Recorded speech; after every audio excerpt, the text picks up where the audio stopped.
الحمد للہ وکفی والصلاة والسلام علی عباده الذین اصطفى خصوصا علی افضلهم وخاتم النبیین محمد الامین وعلی آلہ وصحبہ اجمعین. اما بعد فقد قال اللہ تبارک وتعالی کما ورد فی سورۃ مریم سلام علیہا. اعوذ باللہ من الشیطان الرجیم بسم اللہ الرحمن الرحیم. واذکر فی الکتاب موسیٰ انہ کان مخلصا وکان رسولا نبیا ونادیناہ من جانب الطور الایمن وقربناہ نجیا ووہبنا لہ من رحمتنا اخاہ ہارون نبیا. واذکر فی الکتاب اسماعیل انہ کان صادق الوعد وکان رسولا نبیا وکان یأمر اہلہ بالصلاة والزکاة وکان عند ربہ مرضیا. واذکر فی الکتاب ادریس انہ کان صدیقا نبیا ورفعناہ مکانا علیا. صدق اللہ العظیم. رب اشرح لی صدری ویسر لی امری واحلل عقدۃ من لسانی یفقہوا قولی. اللہم ربنا الہمنا رشدنا واعذنا من شرور انفسنا. اللہم ارنا الحق حقا وارزقنا اتباعہ وارنا الباطل باطلا وارزقنا. اللہم ربنا آنس وحشتنا فی قبورنا وارحمنا بالقرآن العظیم. اللہم اجعلہ لنا اماما ونورا وہدا ورحمہ. اللہم ذکرنا منہ ما نسینا وعلمنا منہ ما جہلنا وارزقنا تلاوتہ آناء اللیل وآناء النہار واجعلہ لنا حجتا یا رب العالمین آمین. کل ہم نے سورہ مریم کا آغاز کر لیا تھا اور تقریباً نصف کا ہم ترجمہ کر چکے ہیں، لیکن یہ بات بیان ہونے سے رہ گئی کہ مکی اور مدنی صورتوں کے جس تیسرے گروپ میں اس وقت ہم ہیں، جس کی مکیات کا آغاز ہوا تھا سورہ یونس سے، تو اس میں 9 صورتیں ہم پڑھ چکے ہیں. جیسا کہ میں نے عرض کیا، وہ 9 صورتیں تین صورتوں کے سب گروپس کی شکل میں ہیں. ہر سب گروپ میں ایک جوڑا ہے جس کے اندر وہ نسبت زوجیت بتمام و کمال موجود ہے، اور ایک منفرد مزاج کی صورت ہے. سورہ یونس، سورہ ہود ایک جوڑے کی حیثیت سے، سورہ یوسف منفرد ہے، ایک ہی نبی کے حالات پر پوری صورت جو ہے وہ مشتمل ہے. پھر سورہ رعد اور سورہ ابراہیم یہ جوڑے کی شکل میں ہے. سورہ حجر یہ منفرد مزاج کی ہے، بلکہ اس پورے گروپ میں یہ اس اعتبار سے قدرے مختلف نظر آتی ہے کہ اس کا انداز جو ہے وہ ابتدائی زمانے کی صورتوں کا ہے. مضامین کی مناسبت بھی انہی سے ہے. چھوٹی چھوٹی آیتیں ہیں، ردم جو ہے وہ بہت تیز ہے، صوتی آہنگ بہت نمایاں ہے، ڈیوائن میوزک جو ہے، جو ملکوتی غنا ہے، وہ اس میں بہت نمایاں ہے. پھر 3 صورتیں، سورہ نحل سب سے بڑی ہے اس سب گروپ میں، یہ منفرد مزاج کی ہے. لیکن اس کے بعد سورہ بنی اسرائیل اور سورہ کہف یہ ایک نہایت حسین و جمیل جوڑا ہے. اب پھر 3 صورتیں جو آ رہی ہیں، سورہ مریم، پھر سورہ طٰہٰ، سورہ انبیاء.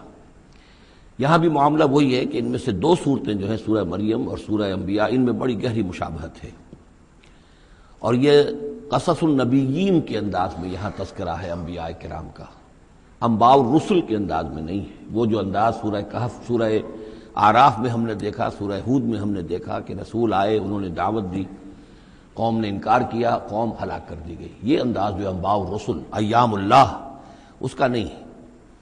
لیکن یہ کہ ایک جو ہے اس سب گروپ میں منفرد صورت ہے، اور وہ ہے سورہ طٰہٰ. یہ اس اعتبار سے کہ تقریباً پوری ایک ہی رسول کے حالات پر مشتمل ہے، حضرت موسیٰ علیہ السلام. 8 میں سے 5 رکوع مسلسل جو ہیں وہ حضرت موسیٰ علیہ السلام کے حالات پر ہیں. اور ان کی ایک نسبت جو معنوی قائم ہو جاتی ہے اس سورہ مبارکہ کی سورہ یوسف کے ساتھ، وہ یہ ہے کہ تاریخی اعتبار سے ہمیں معلوم ہے کہ حضرت یوسف علیہ السلام کے زمانے میں بنی اسرائیل مصر میں جا کر آباد ہوئے، اور حضرت موسیٰ علیہ السلام کے ذریعے سے اللہ تعالیٰ نے انہیں پھر جو مصر میں فرعونیوں نے انہیں جو اپنا غلام بنا لیا تھا، اس غلامی سے نجات دلائی، اور وہ واپس مصر سے نکل کر پھر اپنے آبائی وطن جو ہے سمجھیے جو حضرت ابراہیم کا مسکن تھا، یعنی فلسطین کی طرف روانہ ہوئے. تو ان میں بھی ایک نسبت قائم تو ہو جاتی ہے لیکن وہ فاصلے سے ہے۔ سورہ مریم میں اور سورہ انبیاء میں آپ کو قصص النبیین کے انداز کا بات ملے گی، تو یہ آپ جب ہم پڑھیں گے تو بات نمایاں ہو جائے گی۔ البتہ ایک چیز کے لیے رات میں نے کہا تھا اس پر گفتگو کل ہوگی۔ سورہ مریم میں ہم نے اب تک جو پڑھا ہے، سب سے پہلے حضرت زکریا حضرت یحییٰ کا تذکرہ ہوا پہلے رکوع میں۔ دوسرا رکوع بہت طویل ہے، اس میں حضرت مریم اور حضرت عیسیٰ کا سلام علیہم ان کا تذکرہ ہوا ہے۔ تیسرے رکوع میں پھر حضرت ابراہیم علیہ السلام کا اور ان کے ساتھ ہی پھر حضرت اسحاق اور حضرت یعقوب کا تذکرہ ہوا ہے۔ حضرت ابراہیم کے بارے میں کہا گیا کہ انہ کان صدیقا نبیّا۔ اب یہ ایک نئی ترکیب ہے کہ جو پہلی مرتبہ قرآن مجید میں آئی ہے، اور میں نے اسی لیے آج جو ہے کئی آیات تلاوت کی ہیں اگلے رکوع کی، کہ آپ یہ دیکھ سکیں کہ دو کے بارے میں آ رہا ہے رسول نبیّا، حضرت اسماعیل اور حضرت موسیٰ علیہ السلام رسول النبیّا، انہ کان رسول النبیّا، اور دو ہی کے بارے میں آیا انہ کان صدیق النبیّا، یعنی حضرت ابراہیم علیہ السلام اور حضرت ادریس علیہ السلام۔ تو اس میں فرق کیا ہے؟ ظاہر بات ہے کہ الفاظ مختلف ہیں، ترکیب مختلف ہے، تو یقیناً ان کا مفہوم جدا ہے۔ اگرچہ بہت ہی میرے علم کی حد تک کسی نے اس پر توجہ نہیں کی ہے، بلکہ ایک بہت بڑے عالم تھے جو مفسر قرآن بھی ہیں، ان سے جب میں نے تذکرہ کیا تو ان کا کہ کیا واقعی ایسا ہے؟ یعنی یہ کہ وہ تفسیر بھی لکھ چکے تھے لیکن انہوں نے توجہ نہیں کی۔ ہوتا یہ ہے کہ آدمی جب گزر جاتا ہے تیزی کے ساتھ، اگر کسی چیز کی توجہ نہیں ہوتی، کیا واقعی ایسا ہے کہ دو کے بارے میں ہے رسول النبیّا اور دو کے بارے میں ہے صدیق النبیّا؟ تو میں نے ان سے سوال کیا تھا کہ اس میں پھر کیا فرق ہے۔ اس کے لیے میں چاہتا ہوں کہ جو جس حد تک کہ مجھ پر وہ بات اللہ تعالیٰ نے منکشف فرمائی ہے وہ آپ پر بھی میں آپ کے ساتھ بھی شیئر کروں۔ کہ یہ جو ہم پڑھ چکے ہیں، ایک تو سورہ فاتحہ میں اہدنا الصراط المستقیم صراط الذین انعمت علیہم، راستہ ان کا ہمیں دکھا اور ان کے راستے پر چلا جن پر تیرا انعام ہوا۔ اس کی وضاحت سورہ نساء میں آئی، وَمَن يُطِعِ اللَّهَ وَالرَّسُولَ فَأُولَٰئِكَ مَعَ الَّذِينَ أَنْعَمَ اللَّهُ عَلَيْهِم مِّنَ النَّبِيِّينَ وَالصِّدِّيقِينَ وَالشُّهَدَاءِ وَالصَّالِحِينَ وَحَسُنَ أُولَٰئِكَ رَفِيقًا۔ یہ منعم علیہم جو ہیں، جن پر اللہ تعالیٰ کا انعام ہوا ہے، یہ جو جماعت ہے منعم علیہم کی، اس کے 4 درجات ہیں۔ اوپر سے چلیں گے تو انبیاء سب سے اوپر ہیں، پھر نیچے ان کے درجہ ہے صدیقین کا، پھر ان سے نیچے شہداء کا، اور پھر بیس لائن سمجھیے کہ وہ صالحین مومنین جو نیک دل مسلمان ہیں، مخلص ہیں، صادق القول ہیں، صادق الایمان ہیں، یہ گویا کہ بیس لائن ہے۔ نیچے سے چلیں گے تو اس بیس لائن سے اگر کوئی شخص ترقی کرے گا تو پھر درجہ اس کے لیے کیا ہے؟ شہادت کا ہے، اس کے اوپر ایک درجہ صدیقیت کا ہے، اور یہ آخری درجہ ہے، اس لیے کہ اس سے آگے نبوت کا جو درجہ ہے وہ اکتسابی نہیں ہے، وہ تو وہبی ہے، اور وہ دروازہ بھی اب بند ہو چکا، وہ ہمیشہ کے لیے وہ آؤٹ آف باؤنڈز ہے اب نوع انسانی کے لیے، وہ نبوت کا دروازہ بند ہو چکا۔ اس صدیقین اور شہداء کے درمیان کیا فرق ہوتا ہے، اس کو اب سمجھ لینا چاہیے، اور اس کو جدید سائیکالوجی کی 2 اصطلاحات کے حوالے سے آپ بڑی آسانی سے سمجھ سکیں گے۔ اللہ تعالیٰ نے عام طور پر انسانوں کو 2 مختلف مزاجوں پر بنایا ہے، ایکسٹروورٹس، انٹروورٹس۔ کچھ لوگ ہوتے ہیں کہ جو باہر کی دنیا سے انہیں زیادہ دلچسپی ہوتی ہے، کچھ کھیل کود میں، سیر میں، باغ، یہ وہ، باہر کی دنیا سے ملنا جلنا، لوگوں سے ملیں گے، وہ پبلک میں ہوں گے، مجلس میں ہوں گے تو زیادہ چہکیں گے، زیادہ خوش ہوں گے۔ کچھ لوگ برعکس مزاج کے ہوتے ہیں، وہ دروبین قسم کے لوگ ہوتے ہیں، انٹروورٹس۔ وہ اپنے خیالات ہی میں مگن رہتے ہیں، غور و فکر کرتے ہیں، سوچ بچار کرتے ہیں، انہیں تنہائی زیادہ پسند ہوتی ہے، تنہائی میں وہ زیادہ خوش رہتے ہیں۔ تو یہ ایکسٹروورٹس اور انٹروورٹس 2 مزاج ہیں بنیادی طور پر، اللہ تعالیٰ نے بنائے ہیں مختلف مزاج جو ہیں۔ اور ایک ہوتی ہے تیسری ایک کیفیت کہ جس میں یہ دونوں چیزیں بڑے توازن کے ساتھ ہو، ایمبیورٹ۔ یہ بہت شاذ ہوتا ہے، بہت شاذ ہوتا ہے، بہت کم لوگ ہوتے ہیں دنیا میں کہ جو واقعتاً اس میں توازن قائم کر سکیں، یا ادھر کا رجحان ہوگا یا ادھر کا رجحان ہوگا۔ تو جو یہ انٹروورٹس ہوتے ہیں، جو غور و فکر کرتے رہتے ہیں، ان کے اندر جو ہے وہ یوں سمجھیے کہ فطرت کی جو اصل حقائق ہیں وہ کچھ زیادہ محفوظ رہتے ہیں ان کے غور و فکر کی وجہ سے۔ پھر وہ کائنات کے بارے میں بھی سوچتے ہیں، تو اس کائنات کی تمام آیات الہیہ بھی گویا کہ ان سے ہم کلام ہوتی ہیں، اشارے کرتی ہیں۔ یہ وہ لوگ ہوتے ہیں کہ جن تک گویا کہ وہ حقائق از خود روشن ہو چکے ہوتے ہیں ان تک، کہ جیسے ہم نے سورہ فاتحہ پڑھتے ہوئے کہا کہ کچھ لوگ ہوتے ہیں اپنی فطرت سلیمہ اور عقل سلیم کی رہنمائی میں یہاں تک تو پہنچ گئے کہ اللہ کو پہچان لیا، آخرت کو پہچان لیا، یہ بھی سمجھ لیا کہ اللہ ہی کی بندگی کرنی چاہیے، کیسے کریں یہ پتہ نہیں، اہدنا الصراط المستقیم، اب وہ راستہ مانگتے ہیں کہ ہمیں راستہ دکھا۔ یہ صدیقین ہوتے ہیں، اور ان کی شان یہ ہوتی ہے کہ جیسے ہی کسی نبی کی دعوت ان کے کان میں آتی ہے وہ ایسے لپک کر قبول کرتے ہیں کہ گویا کہ منتظر بیٹھے تھے، جیسے کوئی شخص وضو کر کے بیٹھا ہوا کہ بس اذان کی آواز آئے اور میں چلوں، اتنا ہی ہوتا ہے۔ اسی لیے حضور نے فرمایا ابو بکر رضی اللہ تعالیٰ عنہ کے بارے میں کہ میں نے جس کے سامنے بھی ایمان کی دعوت پیش کی اس نے کچھ نہ کچھ توقف ضرور کیا سوائے ابو بکر کے، ایک لحظے کا توقف نہیں کیا، گویا کہ وہ تو تیار بیٹھے ہوئے تھے۔ البتہ جو ایکسٹروورٹس ہوتے ہیں وہ چونکہ ان کی توجہ نہیں ہوتی حقائق کی طرف، وہ دنیا میں مگن ہیں، کھیل کود میں ہیں، شکار میں ہیں، کشتیوں میں ہیں، ہنسی مذاق میں ہیں، گفتگوؤں میں لگے ہوئے ہیں، تو انہیں کچھ زیادہ غور و فکر کی ان کے اندر جو ہے طبیعت کے اندر میلان نہیں ہوتا اس کا، لہذا انہیں دیر لگ جاتی ہے نبی کی دعوت کو سمجھنے میں، اس کی طرف متوجہ ہونے میں۔ لیکن یہ ہے کہ جب ان کا توجہ ہو جاتی ہے، ہوتی بھی عام طور پہ جذباتی انداز میں ہوتی ہے، لیکن جب ان کی توجہ ہو جائے جذباتی انداز میں تو پھر یہ ہے کہ وہ چونکہ ہوتے ہیں ایکٹیو زیادہ ہوتے ہیں، لہذا وہ اپنی فعالیت کی وجہ سے آگے نکل جاتے ہیں، بظاہر وہ صدیقین سے آگے نکل جائیں گے فعالیت کی وجہ سے، اس لیے کہ وہ فعال زیادہ ہے۔ اب اس کی مثال حضرت عمر ہے، حضرت حمزہ ہے رضی اللہ تعالی عنہما، 6 سال لگ گئے۔ حضرت عمر کے بارے میں تو آپ کہہ سکتے ہیں کہ سب کوئی گھرانہ مختلف تھا، وہ بنو عدی میں سے تھے، حضور بنو ہاشم میں سے تھے، لیکن حضرت حمزہ کو کیوں دیر لگ گئی؟ 6 سال، سگے چچا ہیں، دودھ شریک بھائی ہیں، ساتھ کے کھیلے ہم جولی ہیں، نہایت محبت کرنے والے حضور سے، اور اسی کیفیت کے اندر وہ ایمان لائے ہیں کہ ایک روز آئے باہر سے، شکار کھیل کر آ رہے تھے، کئی دن باہر رہے تھے، واپس آئے تو ابھی گھر میں داخل نہیں ہوئے تھے، لونڈی نے کہا کہ آج تو ابو جہل نے بڑی گستاخی کی ہے آپ کے بھتیجے کے ساتھ، اور بس یہ سنتے ہی آگ بگولا ہو کر گئے ہیں، کمان جا کے ماری ابو جہل کے سر میں کہ تم نے یہ کیا ہے، اور اسی وقت کا اچھا میں اس پر ایمان لایا، آؤ کرو مقابلہ تم۔ یہ ان کے ایمان کا معاملہ ہے۔ تو یہ حمزہ ہے، اس طرح حضرت عمر ہے، چلے تھے حضور کو قتل کرنے کے ارادے سے، لیکن اپنی بہن کے اندر جو دیکھی، اس کے اندر یہ کہاں سے اتنی استقامت آ گئی کہ بھائی جان چاہے آپ ہمیں قتل کر دیں، جان سے مار دیں، لیکن اب یہ جو دین ہم نے قبول کیا اس کو ہم چھوڑنے والے نہیں ہیں۔ بہنوئی کو تو مار مار کے لہو لہان کر دیا تھا سعید ابن زید کو، بہن کو بھی مارا ہے، لیکن پھر اچانک بدل گئے۔ پھر وہی عمر جو ہے جو تلوار ننگی لے کے چلا تھا قتل کرنے کے ارادے سے، گردن میں تلوار حمائل کیے ہوئے، جیسے غلام ہوتے ہیں، ان کے ہاں غلاموں کا رواج یہ تھا، ان کی تلواریں گردنوں میں حمائل ہوتی تھی، وہ آ رہا ہے اور ایمان لا رہا ہے۔ تو یہ ہے شہداء، صدیقین اور شہداء۔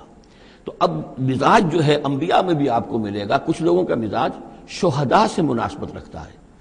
حضرت اسماعیل کا آپ نے سنا ہوگا، یہ واقعات قصوں میں آتے ہیں، وہ شکار جیسے کہ حضرت حمزہ کی کیفیت ہے، وہ نکل جاتے تھے، حضرت ابراہیم 2 مرتبہ گئے ہیں، ملاقات ہی نہیں ہوئی، اس لیے کہ وہ اپنے شکار پر نکلے ہوئے تھے۔ اس طرح کا معاملہ حضرت اسماعیل کا تھا۔ حضرت موسیٰ بھی جلالی مزاج کے آدمی تھے، ایک آدمی کو مکہ مارا ہے اور اس کی جان نکال دی ہے۔ حضرت ابراہیم وہ دوسری قسم، وہ صدیق النبی، ان کے مزاج جو ہے وہ اس نوعیت کا، صدیقیت کے ساتھ مناسبت رکھنے والا۔ تو نبوت تو ان کو بھی ملی، نبوت ان کو بھی ملی، لیکن مزاجی فرق کی وجہ سے ایک صدیق نبی ہے اور ایک رسول نبی ہے، اس لیے کہ رسول کے ساتھ جو لفظ مناسبت رکھتا ہے وہ شہادت ہے۔ تمام رسول شاہد بنا کر بھیجے گئے ہیں۔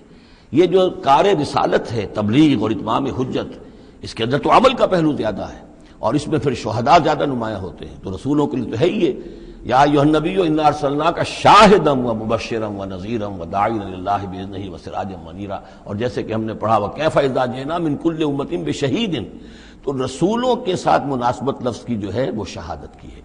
تو گویا کہ شہداء کا مزاج رکھنے والے جو نبی ملے وہ رسول النبی ہیں، اور صدیقیت کا مزاج رکھنے والے جن کو نبوت مل گئی وہ صدیق نبی ہیں۔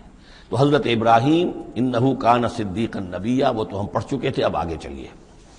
ابھی اس موضوع پر مزید گفتگو سورہ حدید میں چل کر ہوگی۔ اولئک ھم الصدیقون والشہداء عند ربہم، اس کے جو دوسرے رکوع کے آخر میں یہ آیت آئی ہے، تو وہاں جا کر انشاءاللہ اس کے سلسلے میں مزید کچھ گفتگو ہوگی۔ وَاذْكُرْ فِي الْكِتَابِ موسیٰ، اور کتاب میں تذکرہ کیجئے موسیٰ کا، انہ کان مخلصا، یقیناً ہم نے اسے خاص اپنا بنا لیا تھا۔ اس کی تفسیر آگے آ جائے گی سورہ طٰہٰ کے اندر۔ وَكَانَ رَسُولًا نَبِيًّا، اور وہ رسول نبی تھے۔ وَنَادَيْنَاهُ مِن جَانِبِ الطُّورِ الْأَيْمَنِ، اور ہم نے اس کو پکارا، اس سے بات کی، اس کو بلایا طور پہاڑ کے داہنی جانب سے۔ وَقَرَّبْنَاهُ نَجِيًّا، اسے قریب ہم نے بلایا سرگوشی کے لیے۔ وَوَهَبْنَا لَهُ مِن رَحْمَتِنَا أَخَاهُ هَارُونَ نَبِيًّا، اور ہم نے اسے اپنی رحمت سے اس کو یہ مقام بھی عطا کیا کہ اس کے بھائی ہارون کو بھی نبوت عطا کر دی، چونکہ یہ درخواست کی تھی حضرت موسیٰ علیہ السلام نے، وہ اگلی صورت میں آ جائے گا۔ وَاذْكُرْ فِي الْكِتَابِ اسماعیل، اور ذرا تذکرہ کیجئے کتاب میں اسماعیل کا بھی، اِنَّهُ كَانَ صَادِقَ الْوَعْدِ، یقیناً وہ بڑے وعدے کے سچے تھے۔ اور خاص طور پر اشارہ ہو رہا ہے اتنا بڑا وعدہ جو حضرت ابراہیم سے اپنے والد سے انہوں نے کیا تھا کہ یا ابت افعل ما تؤمر ستجدنی انشاءاللہ صابرا، ابا جان کر گزریے جو بھی آپ کو اللہ کی طرف سے حکم آ رہا ہے، مجھے ذبح کرنے کا حکم ہے، ذبح کر دیجئے، انشاءاللہ آپ مجھے صابر پائیں گے۔ تو وہ آخری وقت تک انہوں نے اپنے اس وعدے کو نبھایا اور گردن جو ہے رکھ دی کہ چلائیے چھری۔ صادق الوعد وکان رسول النبی، اور وہ بھی مزاجی اعتبار سے جو میں نے عرض کیا ہے، حضرت حمزہ چونکہ ویسے بھی نسل میں حضرت اسماعیل کی نسل میں سے ہیں، تو اگر آپ دیکھیں گے تو بہت ہی ان کے درمیان شخصیت کی مشابہت نظر آئے گی۔ رسول النبی، وہ رسول نبی تھے۔ وکان یامر اہلہ بالصلاۃ والزکاۃ وکان عند ربہ مرضیہ، اور وہ حکم دیتے تھے اپنے گھر والوں کو نماز کا بھی اور زکوٰۃ کا بھی، اور وہ اپنے رب کے نزدیک بہت ہی پسندیدہ تھے، بہت ہی اللہ تعالیٰ کو کے منظور نظر کہہ لیجیے، مرضیہ۔ وَاذْكُرْ فِي الْكِتَابِ ادریس، اور تذکرہ کیجئے کتاب میں ادریس کا بھی۔ یہ ادریس علیہ السلام جو ہے یہ ایک نبی ہے کہ جو حضرت آدم اور حضرت نوح کے مابین گزرے ہیں۔ حضرت آدم اور حضرت نوح کے مابین ایک اور نبی بھی گزرے ہیں، قرآن مجید میں ذکر نہیں ہے، تورات میں، شیس علیہ السلام۔ تو نبی تو یہ ہیں، حضرت آدم پہلے نبی، پھر یہ دو اور نبی ہیں حضرت ادریس۔ اس تورات میں ان کا نام حنوک ہے، شیس کا نام سیس ہے، وہ تو ٹھیک ہے، اور قرآن مجید میں ان کا تذکرہ بھی نہیں ہے، لیکن حضرت ادریس کا حنوک نام ہے وہاں۔ لیکن یہ کہ یہ دونوں ہیں درمیان میں حضرت آدم اور حضرت نوح علیہ السلام، پہلے رسول حضرت نوح علیہ السلام ہے، یہ دونوں نبی ہیں صرف۔ وَاذْكُرْ فِي الْكِتَابِ ادریس، اور تذکرہ کیجئے کتاب میں، اس قرآن میں، ادریس کا، اِنَّهُ كَانَ صِدِّيقًا نَبِيًّا، یقیناً وہ بھی صدیق نبی تھے، مزاجاً ان کا بھی وہی حضرت ابراہیم کے ساتھ مناسبت، صدیقیت والا مزاج۔ وَرَفَعْنَاهُ مَكَانًا عَلِيًّا، اور ہم نے انہیں اٹھایا تھا بہت بلند مقام تک۔ اب یہ اٹھانا جو ہے ویسے تو بعض لوگوں کا خیال ہے کہ شاید وہ بھی حضرت عیسیٰ علیہ السلام کی طرح رفع سماوی ان کی ہوئی ہے، چوتھے آسمان میں حضور کی ان سے ملاقات ہوئی ہے شب معراج میں، لیکن ایک مفہوم اس کا یہ بھی ہے کہ اونچا مقام دینا، بلند مقام دینا، اس لیے کہ یہاں الہ نہیں ہے، وہاں جو ہے وہ رافعک الیہ، جہاں کہا گیا حضرت عیسیٰ کے بارے میں تمہیں اٹھانے والا ہوں اپنی طرف، تو اس سے مفہوم جو ہے بہت معین ہو جاتا ہے، یہاں ضروری نہیں ہے کہ وہ مفہوم لیا جائے۔ اولئک الذین انعم اللہ علیہم، دیکھیے وہی لفظ آ گیا اب، یہ ہیں وہ لوگ جن پر انعام فرمایا ہے اللہ نے، من النبیین، انبیاء میں سے۔ اب ہم کیونکہ منعم علیہم کے 4 طبقات تھے، ان میں سے یہ انبیاء کا تذکرہ ہو رہا ہے سب کا۔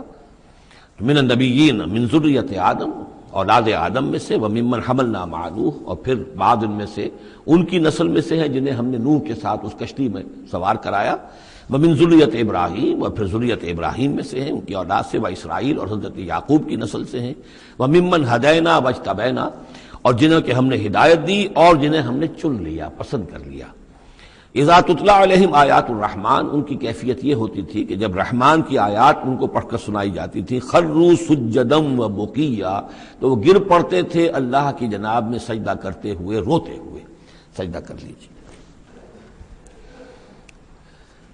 فخلف من بعدہم خلف، پھر ان کی جگہ پر بعد میں آ گئے، ان کے جانشین ہوئے، ان کے وارث ہوئے ایسے ناخلف لوگ۔ یہ خلف کا لفظ جب آتا ہے لام کی جزم کے ساتھ تو ناخلف، یعنی ایسے لوگ کہ جو اپنے اسلاف کے کردار اور ان کی بزرگی جو ہے اس کو برباد کرنے والے، تباہ کرنے والے، ان کی نیک نامی کو بٹا لگانے والے ہوں، ناخلف۔ فخلف من بعدہم خلف، پھر ان کی اولاد میں سے ایسے ناخلف بھی پیدا ہوئے، اضاعوا الصلاۃ، جنہوں نے نماز کو تو ضائع کر دیا، واتبعوا الشہوات، اور خواہشات کی پیروی کی، شہوات، خواہشات، جذبات، فسوف یلقون غیا، تو ان قریب ان کی ملاقات ہو جائے گی گمراہی کے ساتھ، یعنی گمراہی کا جو انجام ہے یہ اس سے دوچار ہو جائیں گے۔ الا من تاب وآمن وعمل صالحا، سوائے اس کے کہ جو توبہ کریں اور ایمان لائیں اور نیک عمل کریں، فاولئک یدخلون الجنہ، وہ لوگ جنت میں داخل ہوں گے، ولا یظلمون شیئا، اور ان پر قطعاً کوئی ظلم نہیں کیا جائے گا، ان کا کوئی حق تلفی نہیں کی جائے گی، ان کے پورے اعمال کا انہیں بدلہ مل جائے گا۔ جنات عدن التی وعد الرحمن وعبادہ بالغیب، یعنی ان کو کیا ملے گا؟ وہ باغات، ریزیڈینشل گارڈن، بسنے والے باغات، رہنے والے باغات، جن کا کہ وعدہ کیا تھا رحمان نے اپنے بندوں سے غیب میں، یعنی ظاہر بات ہے قرآن مجید میں وعدہ ہو رہا ہے تو اب نہ وہ جنت ہمارے سامنے ہے، نہ خود اللہ تعالیٰ جو ہے رو در رو ہمارے سامنے ہے، ہم ایمان لا رہے ہیں اس پر غیب، یؤمنون بالغیب۔ انہ کان وعدہ ماتیا، یقیناً اس کا وعدہ جو ہے وہ تو پورا ہونے والا ہی ہے، اس کو تو وقت پر پہنچنا ہی ہے، اب وہ اپنی جگہ پر پختہ ثابت ہوگا۔ لا یسمعون فیہا لغوا الا سلاما، وہ نہیں سنیں گے اس میں کوئی لغو بات، بس صرف سلام ہی سلام، ہر طرف سے فرشتے آ رہے ہیں تو سلام، قیلا سلاما سلاما۔ وَلَهُمْ رِزْقُهُمْ فِيهَا بُكْرَةً وَعَشِيًّا، اور ان کے لیے ان کا رزق ہوگا اس میں صبح بھی اور شام کو بھی۔ تِلْكَ الْجَنَّةُ الَّتِي نُورِثُ مِنْ عِبَادِنَا مَنْ كَانَ تَقِيًّا، یہ ہے وہ جنت جس کو کہ ہم جس کے وارث بنائیں گے ہم اپنے بندوں میں سے ان کو کہ جو متقی ہوں گے، خدا ترس ہوں گے، اللہ سے ڈرنے والے ہوں گے۔ وَمَا نَتَنَزَّلُ إِلَّا بِأَمْرِ رَبِّكَ، اور اے نبی ہم نہیں نازل ہوتے مگر آپ کے رب کے حکم سے۔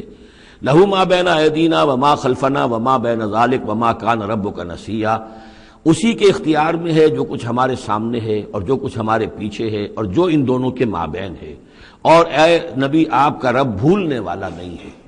یہ بہت اہم مضمون ہے، اور در حقیقت ایک مضمون کا یوں سمجھیے کہ سلسلہ شروع ہو رہا ہے جس کی پہلی کڑی یہ ہے۔ اس کو یوں سمجھیے کہ حضور صلی اللہ علیہ وسلم کو جو قرآن مجید سے شغف تھا اور محبت تھی اور شوق تھا آپ کا، تو جو وقفہ پڑ جاتا تھا وہی میں وہ آپ پر بڑا شاخ گزرتا تھا۔ آپ چاہتے تھے کہ وہی جلدی جلدی آئے تاکہ آپ اس سے اور اپنے وجود پرنور کو مزید منور کریں۔ آپ جو ہے قرآن مجید سے جو آپ کو عشق تھا اس کے بنا پر اس میں آپ کو اجلت رہتی تھی کہ جلدی آئے قرآن۔ تو اس حوالے سے آپ نے حضرت جبرائیل سے شکوہ کیا کہ آپ وقفے وقفے سے آتے ہیں، ہم انتظار کرتے رہتے ہیں۔ اس کا یہ جواب ہے جو جہاں دیا جا رہا ہے، وَمَا نَتَنَزَّلُ إِلَّا بِأَمْرِ رَبِّكَ، اے نبی ہم اپنی مرضی سے نہیں نازل ہو سکتے، ہم نہیں نازل ہوتے مگر آپ کے رب کے حکم سے۔ لہو ما بین ایدینا، یہ بہت ہی یعنی یوں سمجھیے کہ گہرے الفاظ ہیں۔ لہو ما بین ایدینا وما خلفنا، جو ہمارے آگے ہے اس کا اختیار بھی اللہ ہی کا ہے، جو ہمارے پیچھے ہے اس کا اختیار بھی اللہ ہی کا ہے۔ وما بینہما وما بین ذالک، آگے اور پیچھے کے مابین کون ہے پھر؟ ہم، میں، میرا وجود، میرے آگے میرے پیچھے، اور ان دونوں کے درمیان کون ہے؟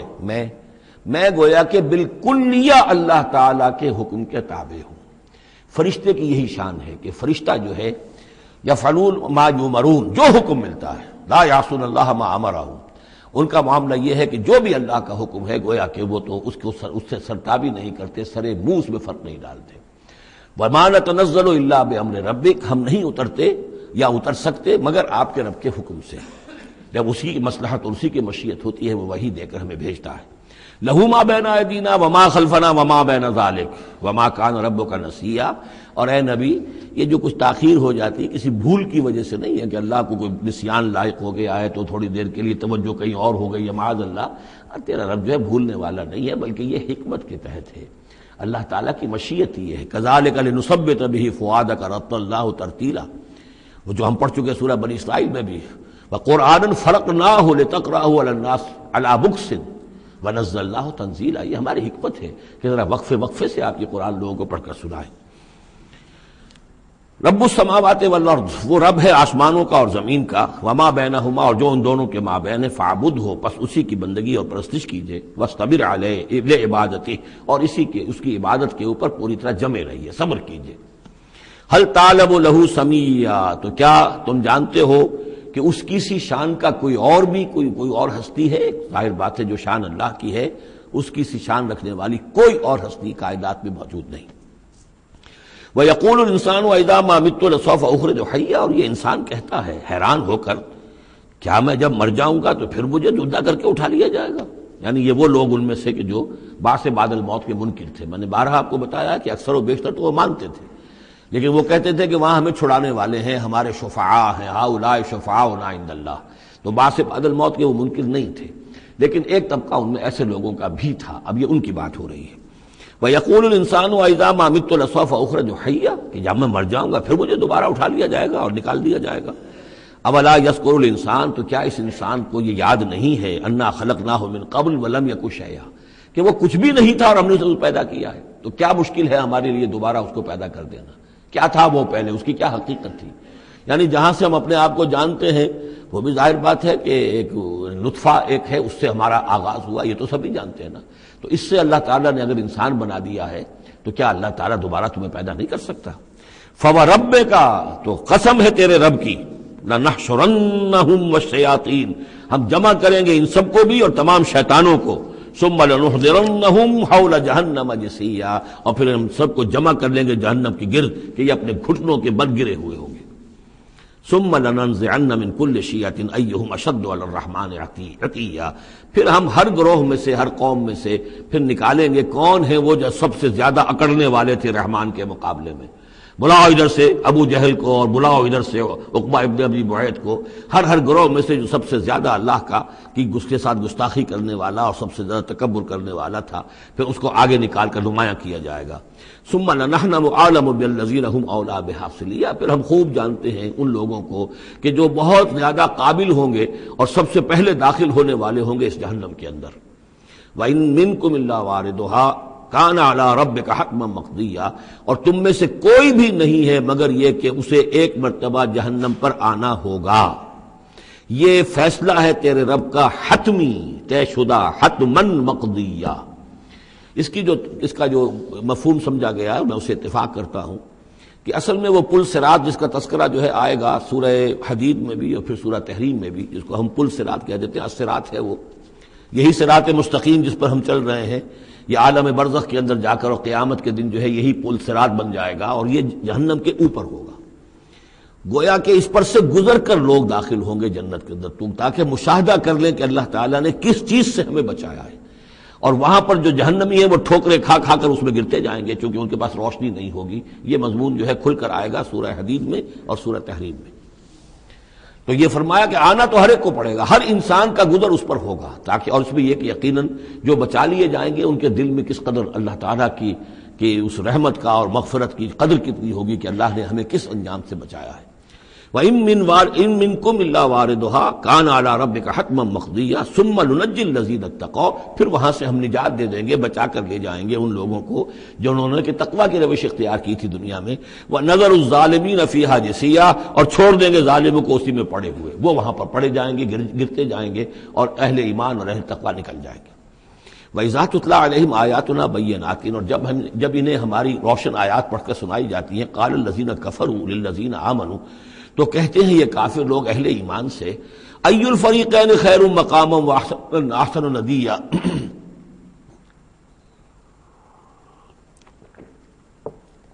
دونوں جماعتوں میں سے، دونوں گروہوں میں سے کن کے مکان و مقام بہتر ہیں اور کن کی مجلسیں بہت اچھی ہیں۔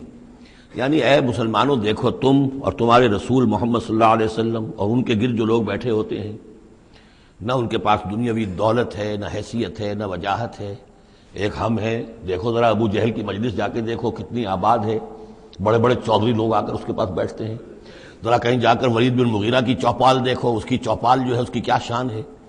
تو یہ وہی بات جو کہ ہم سورہ کہف میں پڑھائے ہیں، جو دو افراد کے مابین مکالمہ ہوا تھا کہ اس نے کہا تھا کہ میرے پاس مال زیادہ، انا اکثر منک مالا واعز نفرا، اسی طرح انہوں نے کہا کہ ای الفریقین خیر مقاما واحسن ندیا، یہ دو گروہ دیکھ لو تمہارے سامنے ہیں، ایک معلوم ہوتا ہے کہ مفلس ہیں، کلاش ہیں، غلام لوگ ہیں، ان کے ساتھ بیٹھے ہوئے ہیں، بلال بیٹھا ہوا ہے، وہاں وہ ابو فقی بیٹھا ہوا ہے، یہ جو عمار ہے اور یہ فلاں ہے اور یہ یاسر ہیں، یہ لوگ ہیں۔ ادھر جا کر دیکھو وہ کتنی سج دھج کے ساتھ، شان و شوکت کے ساتھ ان کی محفلیں ہیں، کیا کچھ ساز و سامان ہے، کیسے قالین بچھے ہوئے ہیں۔ ای الفریقین خیر مقاما واحسن ندیا وَكَمْ أَهْلَكْنَا قَبْلَهُم مِّن قَرْنٍ، اور ہم نے ان سے پہلے کتنی ہی قوموں کو ہلاک کیا ہے، ہم احسن اساسا وریا، وہ ان سے بھی کہیں بڑھ کر تھے اپنے اساس البیت، اساس جس کو ہم اثاثہ کہتے ہیں، ساز و سامان میں اور نام و نمود میں، شان و شوکت میں، ریا، ان کی شان و شوکت ان سے بھی کہیں بڑھ کر تھی، اور وہ ہلاک ہوئے۔ قوم عاد اور قوم سمود یہ سب کا، اور قوم شعیب۔ قل من کان فی الضلالۃ فلیمدد لہ الرحمن مدا، اے نبی ان سے کہہ دیجئے جو شخص بھی ضلالت میں، گمراہی میں ہے، تو اللہ کا یہ طریقہ ہے، قاعدہ ہے کہ اللہ تعالیٰ اسے پھر اور ڈھیل دیتا ہے، رسی دراز کرتا ہے، اس کو اور نعمتیں دے دیتا ہے۔ حتیٰ اذا رأوا ما یوعدون، یہاں تک کہ جب اچانک وہ وقت آ جائے گا کہ جس کے ان کو دھمکی دی جا رہی ہے، اما العذاب و اما الساعہ، یا تو دنیا میں عذاب آ جائے، عذاب ہلاکت، عذاب استحصال، یا قیامت، فسیعلمون، تب وہ جان لیں گے، من ہوا شر مکانم واضف جندا، کہ کون ہے جو اپنے مقام اور مرتبے کے اعتبار سے بدتر ہے اور کون ہے کہ جو لشکر اور اپنے لاؤ لشکر کے اعتبار سے کمزور تر ہے۔ اس وقت پتہ چلے گا کہ محمد زیادہ طاقتور تھے صلی اللہ علیہ وسلم یا ابو جہل زیادہ طاقتور تھا۔ آخرت میں جا کر حقیقت کھل جائے گی۔ اس وقت تو یہ ایک سراب ہے، نظر آ رہا ہے، ایک ڈرامہ ہے، کھیل ہو رہا ہے۔ حقیقت جو ہوگی وہ منکشف ہو جائے گی اس دن۔ وَيَزِيدُ اللَّهُ الَّذِينَ اهْتَدَوْا هُدًى، اور اللہ تعالیٰ ان لوگوں کی ہدایت میں اضافہ کرتا ہے جو ہدایت کی راہ اختیار کرے۔ اللہ بڑھاتا ہے ان لوگوں کو ہدایت میں کہ جنہوں نے ہدایت اختیار کی۔ والباقیات الصالحات خیر عند ربک ثوابا وخیر مردا، اور یقیناً نیک باقی رہنے والے تو وہ نیک عمل ہے۔ یہ مال و دولت باقی رہنے والا نہیں ہے، یہ تو یہیں کی شے یہیں رہ جائے گی۔ باقیات الصالحات، بقا اگر ہے، دوام ہے انسان کے ساتھ، اس عالم آخرت میں جانے والی کوئی شے ہے تو باقیات الصالحات ہے، وہ تو نیک کام ہے۔ خیر عند ربک ثوابا، وہ یقیناً تیرے رب کے نزدیک بہت بہتر ہیں بدلے کے اعتبار سے بھی، وخیر مردا، اور اس اعتبار سے بھی کہ لوٹ کر جایا جائے ان کے پاس۔ جب ہم وہاں پہنچیں گے ہمیں اپنے اعمال جو ہے وہاں منتظر ملیں گے، ان کی جزا، بلکہ یہ کہ کہا جائے گا یہ تمہارے اعمال ہی ہیں، ان کی شکل بدل گئی ہے۔ افرأیت الذی کفر بآیاتنا وقال لأوتین مالا وولدا، تو کیا تم نے دیکھا اس شخص کو جو ہماری آیات کا تو کفر کرتا ہے اور کہتا ہے مجھے تو لازماً ملے گا، مال بھی ملے گا اور اولاد بھی ملے گی۔ یہ وہی بات سمجھ لیجیے سورہ کہف میں آ چکی ہے کہ اس نے کہا تھا وَلَئِن رُدِدتُّ إِلَىٰ رَبِّي لَأَجِدَنَّ خَيْرًا مِّنْهَا مُنقَلَبًا، تم جو ہو جوتیاں پھٹکار رہے ہو یہاں پر بھی، تمہیں وہاں بھی کچھ نہیں ملنا۔ اگر واقعی آخرت ہو ہی گئی، اول تو مجھے گمان نہیں، میں نہیں سمجھتا کہ وَمَا أَظُنُّ السَّاعَةَ قَائِمَةً وَلَئِن رُدِدتُّ إِلَىٰ رَبِّي لَأَجِدَنَّ خَيْرًا مِّنْهَا مُنقَلَبًا، تو مجھے وہاں پر بھی اچھا ہی ملے گا جیسے یہاں اچھا ملا ہوا ہے۔ وہی اسی طرح یہ ہے کہ ان کا ہمیں تو وہاں پر بھی ملے گا، آخرت میں بھی بہت سا مال بھی ملے گا، اولاد بھی ملے گی۔ اطلاع الغیب، یہ دنیا بھی مراد ہو سکتی ہے لیکن میرے نزدیک آخرت ہی مراد ہے۔ اطلاع الغیب، کیا وہ غیب پر مطلع ہو چکا ہے، اس نے جھانک کر دیکھ لیا ہے غیب کو؟ ام اتخذ عند الرحمن عہدا، یا وہ کوئی رحمان سے عہد لے چکا ہے، پکا قول و قرار لے چکا ہے جس پر اس یقین سے کہہ رہا ہے کہ اسے تو مال بھی ملے گا اور اولاد بھی ملے گی۔ کلا، ہرگز نہیں۔ سنکتب ما یقول، جو کچھ یہ کہہ رہا ہے وہ ہم لکھ لیں گے تاکہ جواب دہی پوری کرنی پڑے کہ کیا کیا بکواس تم کیا کرتے تھے۔ وَنَمُدُّ لَهُ مِنَ الْعَذَابِ مَدًّا، اور پھر عذاب کے اندر ہم اس کے اضافہ کرتے چلے جائیں گے، عذاب کو اس کے لیے کھینچتے چلے جائیں گے۔ وَنَرِثُهُ مَا يَقُولُ، اور جو کچھ وہ کہہ رہا ہے اس کے وارث تو ہم ہوں گے، سارا مال دنیاوی سامان جو بھی کچھ ہے وہ تو ہماری وراثت میں آ جائے گا۔ وَيَأْتِينَا فَرْدًا، اور وہ جب آئے گا ہمارے سامنے ہماری عدالت میں پیش ہونے کے لیے تو ایک فرد کی حیثیت سے آئے گا، نہ اولاد ساتھ ہوگی، نہ مال، نہ خدم، نہ حشم، نہ قوم، نہ ہم نشین، نہ حاشیہ نشین، کوئی نہیں ہوگا۔ وَاتَّخَذُوا مِن دُونِ اللَّهِ آلِهَةً، انہوں نے اللہ کے سوا کچھ اختیار کر لیے ہیں اپنے معبود، لِيَكُونُوا لَهُمْ عِزًّا، تاکہ وہ ان کے مددگار بنے، ان کے لیے سہارا بنے، پشت پناہ بنے، اللہ کے ہاں انہیں کچھ چھڑا سکے عذاب سے۔ کلا، ہرگز نہیں۔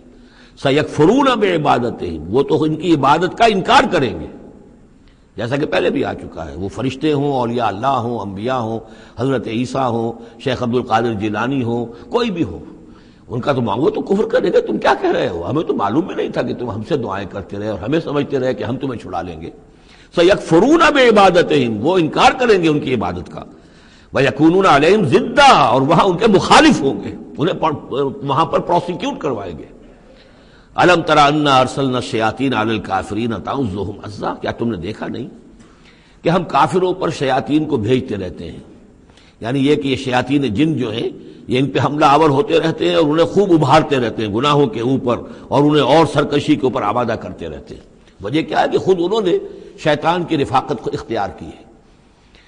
فلا تعجل علیہم، اب یہ مضمون یہاں دوسری مرتبہ آ گیا، عجلت نہیں، فلا تعجل علیہم۔ ایک تو فرمایا قرآن مجید کے ضمن میں عجلت نہ کیجیے، اس کی جو بھی تنزیل ہے وہ اللہ تعالیٰ کی حکمت کے تحت جو اس میں تدریج ہے اسی کو آپ سمجھیے کہ خیر اسی میں ہے، آپ کا شوق اپنی جگہ ہے، لیکن یہ کہ ایک دوسری بات فلا تعجل علیہم، ان کے بارے میں بھی آپ جلدی نہ کیجیے، ایسا نہ ہو کہ آپ کے دل میں یہ خیال آئے کہ اب ان کفار مکہ کی رسی جو ہے مزید دراز نہیں ہونی چاہیے، اب ان کو پکڑ لیا جانا چاہیے، انہوں نے حد کر دی ہے، جس طریقے سے کہ حضور کو زج کیے ہوئے تھے وہ ہم دیکھتے چلے آ رہے ہیں سورہ انعام سے، لیکن اے نبی جلدی نہ کیجیے۔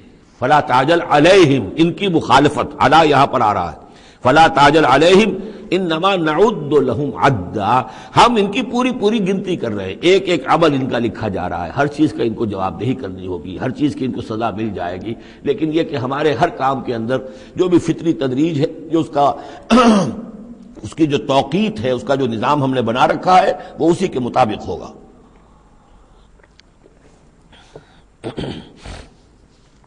یوم نحشر المتقین الی الرحمن وفدا، یاد کرو جس دن کی ہم جمع کریں گے اہل تقویٰ کو، وہ رحمان کی طرف آئیں گے مہمانوں کی صورت میں، جیسے مہمانوں کا استقبال ہوتا ہے، وفد آیا ہے۔ وَنَسُوقُ الْمُجْرِمِينَ إِلَىٰ جَهَنَّمَ وِرْدًا، اور جو مجرم ہیں انہیں ہم دھکیلیں گے، دھکے دیں گے، ہانک کر لے جائیں گے جہنم کی طرف، جیسے کہ کوئی پیاسے جانور جاتے ہیں گھاٹ کی طرف۔ لا يملكون الشفاعة الا من اتخذ عند الرحمن عہدا، کسی کے بھی کوئی شفاعت کام نہیں آئے گی سوائے اس کے کہ جس نے رحمان کے پاس اپنا ایک مقام حاصل کر لیا ہے، یعنی ایک شخص جو ہے بنیادی طور پر اللہ کے ساتھ اس نے اپنا عہد نبھایا ہو، اللہ کی بندگی کر رہا ہو، کوئی خطائیں ہو گئی ہیں، کوئی غلطیاں ہو گئی ہیں، جیسے کوئی پھسل جاتا ہے، کوئی کمزور بھی ہوتا ہے انسان، ایسے لوگوں کے لیے تو شفاعت مفید ہو سکتی ہے، لیکن جو سرے سے اس عہد کی خلاف ورزی کر رہے ہو، جو بجائے مشرق کے ان کا رخی مغرب کی طرف ہو، بجائے کعبے کے ان کا رخی جو ہے کسی اور شے کی طرف ہو، تو ظاہر بات ہے کہ ان کے لیے شفاعت نہیں ہے۔ وقالوا اتخذ الرحمن ولدا، اور انہوں نے ایک اور عقیدہ گھڑ لیا ہے کہ رحمان نے اپنے لیے اولاد اختیار کی ہے۔ لقد جئتم شیئا ادا، دیکھو تم نے یہ بہت بڑی بھاری بات کہی ہے، یہ بہت بڑی گستاخی ہے اللہ کی جناب میں، اور کتنی بھاری گستاخی ہے ذرا نوٹ کیجئے الفاظ، تکاد السماوات یتفطرن منہ، قریب ہے کہ آسمان پھٹ پڑے تمہاری اس گستاخی پر، وتنشق الارض، اور قریب ہے کہ زمین شق ہو جائے، وتخر الجبال حدا، اور یہ پہاڑ جو ہے دھماکے کے ساتھ گر پڑے، ان دعوا للرحمن ولدا، کہ انہوں نے رحمان کے لیے بیٹا قرار دیا، بیٹی قرار دی۔ مشرکین عرب نے فرشتوں کو خدا کی بیٹیاں بنا دیا، عیسائیوں نے حضرت مسیح کو خدا کا بیٹا بنا دیا، اور یہودیوں نے عزیر کو خدا کا بیٹا بنا دیا۔ ان دعوا للرحمن ولدا وما ينبغي للرحمن ان يتخذ ولدا، رحمان کے تو یہ شایان شان ہی نہیں ہے کہ وہ کسی کو اولاد بنائے۔ یہ اس کی وضاحت میں کر چکا ہوں کہ اولاد کی ضرورت اس کو ہوتی ہے جو خود فانی ہو، ہمیں معلوم ہے ہم مر جائیں گے، ہمارا نام و نشان مٹ جائے گا، اولاد کے ذریعے سے ہمارا نام زندہ رہے گا۔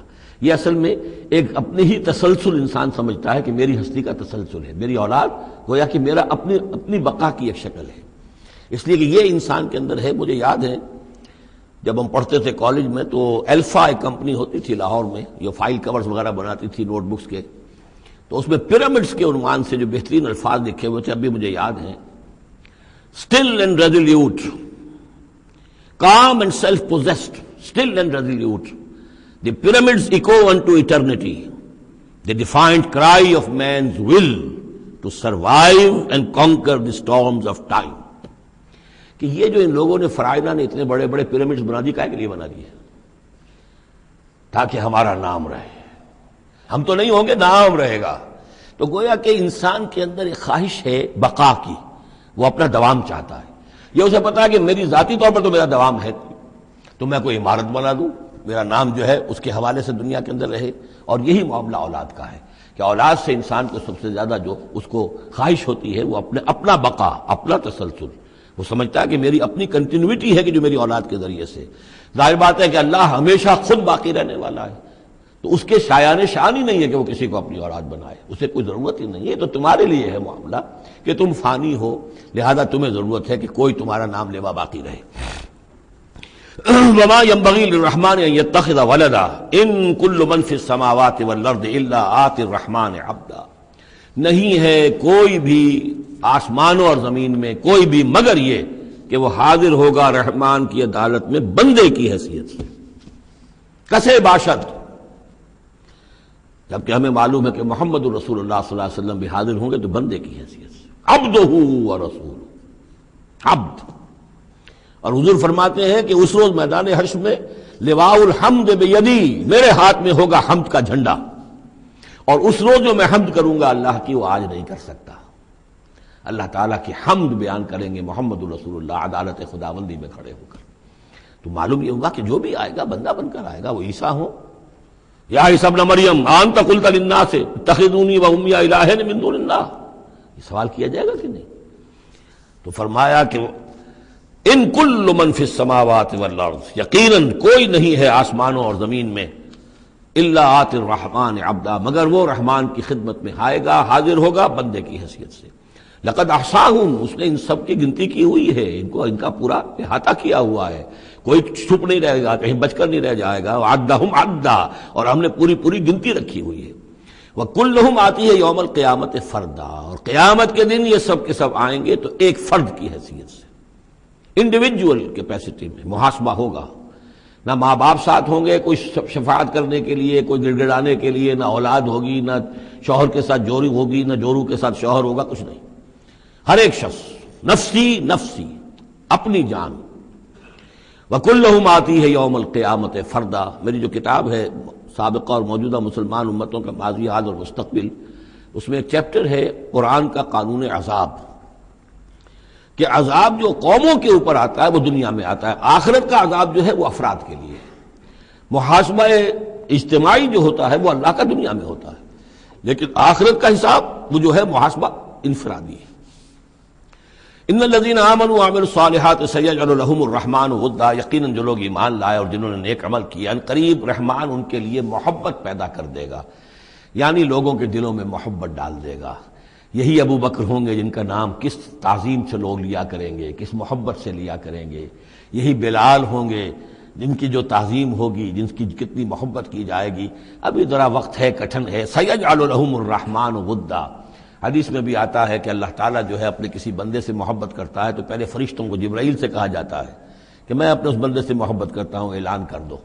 وہ فرشتوں میں اعلان کرتے ہیں، ان کے دل میں اس کی محبت ڈال دی جاتی ہے، پھر وہ عام دنیا میں اور لوگوں کے اندر اس کی ایک محبت ڈال دی جاتی ہے۔ فَإِنَّمَا يَسَّرْنَاهُ بِلِسَانِكَ، یہ آیت بڑی اہم ہے۔ تو ہم نے اس قرآن کو یسرنا ہو، اس کو قرآن کو آسان کر دیا ہے، بلسان کا، آپ کی زبان پر یا آپ کی زبان کے ساتھ، یعنی عربی زبان میں۔ یہ بہت آسان ہے، بہت ہی ستھری زبان ہے، سادہ زبان ہے، جس کو ہم کہتے ہیں کہ سہل ممتنع، اس کے اندر ثقالت نہیں ہے، بوجھل پن کا نہیں ہے، بہت بھاری بھرکم الفاظ کہیں کہیں شاذ آئے ہیں، ورنہ عام طور پر قرآن مجید جو بڑی سلیس زبان میں ہے۔ انما یسرناہ لسانک، بلسانک لتبشر بہ المتقین، تاکہ آپ بشارت دیں اس کے ذریعے سے متقیوں کو، وتنذر بہ قوما لدا، اور اس کے ذریعے سے انذار فرمائے۔ یعنی آپ کی دعوت کا مرکز و محور اور آپ کا آلہ جو ہے، آلہ دعوت، آلہ انقلاب، وہ قرآن مجید ہے۔ انذار کیجئے قرآن کے ذریعے، تبشیر کیجئے قرآن کے ذریعے، تذکیر کیجئے قرآن کے ذریعے۔ فذکر بالقرآن من یخاف وعید، تذکیر ہو، واعظ ہو قرآن کے ذریعے۔ یا ایھا الناس قد جاءتکم موعظۃ من ربکم، اس سے بڑا واعظ اور کوئی نہیں۔ تزکیہ نفس ہو قرآن کے ذریعے سے، شفاء لما فی الصدور یہ ہے، سورہ یونس میں بھی آ چکا، سورہ بنی اسرائیل میں بھی آ چکا۔ وَنُنَزِّلُ مِنَ الْقُرْآنِ مَا هُوَ شِفَاءٌ وَرَحْمَةٌ لِّلْمُؤْمِنِينَ، تو قرآن مجید ہی در حقیقت دعوت اور تربیت کا اور تعلیم کا گویا کہ اس کا محور ہے، مرکز و محور۔ فَإِنَّمَا يَسَّرْنَاهُ بِلِسَانِكَ لِتُبَشِّرَ بِهِ الْمُتَّقِينَ وَتُنذِرَ بِهِ قَوْمًا لُدًّا وَكَمْ أَهْلَكْنَا قَبْلَهُم مِّن قَرْنٍ، اور ان سے پہلے ہم نے کتنی ہی قوموں کو ہلاک کیا۔ هَلْ تُحِسُّ مِنْهُم مِّنْ أَحَدٍ، ان میں سے کسی کی کوئی آہٹ تمہیں نظر آتی ہے؟ کہیں کوئی باقی ہے نام و نشان؟ کہیں عاد کا کوئی نام و نشان باقی ہے؟ اور تسمع لهم رکزا، یا کہیں ان کی کوئی بھنک تمہارے کان میں آتی ہے؟ معلومہ نسیا منسیا، ختم ہو گئے۔ تو اسی طریقے سے یہ آج اکڑ رہے ہیں، ان کا حال بھی یہی ہو جائے گا۔ بسم اللہ الرحمن الرحیم، طٰہٰ، یہ جو میں نے عرض کر دیا پہلے ہی، چونکہ آج یہ اب پھر ایک منفرد مزاج کی صورت ہے۔ اس گروپ کے اندر تین جو چھوٹی صورتیں آ رہی ہیں، یہ درمیانی طرح کی ہیں۔ وہ ذرا بڑی تھی، یہ ان سے ذرا بڑی ہیں، لیکن درمیان میں چھوٹی آئی تھی۔ طٰہٰ، یہ پھر حروف مقطعات ہیں۔ ما انزلنا علیک القرآن لتشقیٰ، ہم نے یہ قرآن آپ پر اس لیے نازل نہیں کیا کہ آپ مشقت میں پڑھیں، لیکن یہاں یہ کہ تشقیٰ جو ہے وہ نامرادی کے لیے بھی آتا ہے۔ یہ عربی زبان میں یہ جو بعض حروف ہیں، را با با، رب، لیکن یہ کہ را با وا یا جس سے ربا بنتا ہے، ان میں بہت قرب ہے۔ اس طرح شین قاف یا اور شین قاف قاف، شق، مشقت، تشقیٰ، یہ بھی معنی ہے اس کے، لیکن یہ کہ زیادہ میرے نزدیک راجح معنی یہ ہے، اے نبی ہم نے یہ قرآن اس لیے نہیں نکالا کہ آپ ناکام ہوں، یہ اصل میں حضور کے لیے بڑی خوشخبری ہے، کامیابی آپ کے قدم چومے گی۔ یہ قرآن قول فصل بن کر نازل ہوا ہے، آپ ناکام نہیں ہوں گے، آپ جو ہے پوری طریقے سے اپنے اس مشن کے اندر کامیاب ہوں گے۔ عام طور پہ ترجمہ یہ کیا گیا ہے کہ آپ مشقت میں نہ پڑیں، محنت میں نہ پڑیں، آپ کا کام پہنچا دینا ہے، باقی اب لوگ نہیں مان رہے تو اس کی وجہ سے آپ اپنے آپ کو اس صدمے سے ہلاک نہ کر دیجئے کہ لعلک باخع نفسک علی آثارہم ان لم یؤمنوا بہذا الحدیث اسفا الا یکونوا مؤمنین الا تذکرۃ لمن یخشی۔ یہ تو صرف یاد دہانی ہے ان لوگوں کے لیے جن میں کچھ خوف خدا ہے۔ تنزیلا ممن خلق الارض والسماوات العلی، اس کی تنزیل ہے اس ہستی کی طرف سے جس نے بنایا ہے، پیدا کیا ہے زمین کو بھی اور بلند آسمانوں کو۔ الرحمن، وہ رحمان ہے، علی العرش استویٰ، کہ جو عرش پر متمکن ہے۔ لہ ما فی السماوات وما فی الارض وما بینہما، اسی کا ہے، اسی کی ملکیت ہے جو کچھ کے آسمانوں میں ہے اور جو کچھ کے زمین میں ہے اور جو ان دونوں کے مابین ہے۔ وما تحت الثری، اور جو زمین کے سب سے نچلے طبقے کے نیچے ہے۔ یہ سرا جو ہے گیلی زمین، اور گیلی زمین کے نیچے جو کیا ہے زمین کے اندر، وہ بھی سب اللہ کا ہے۔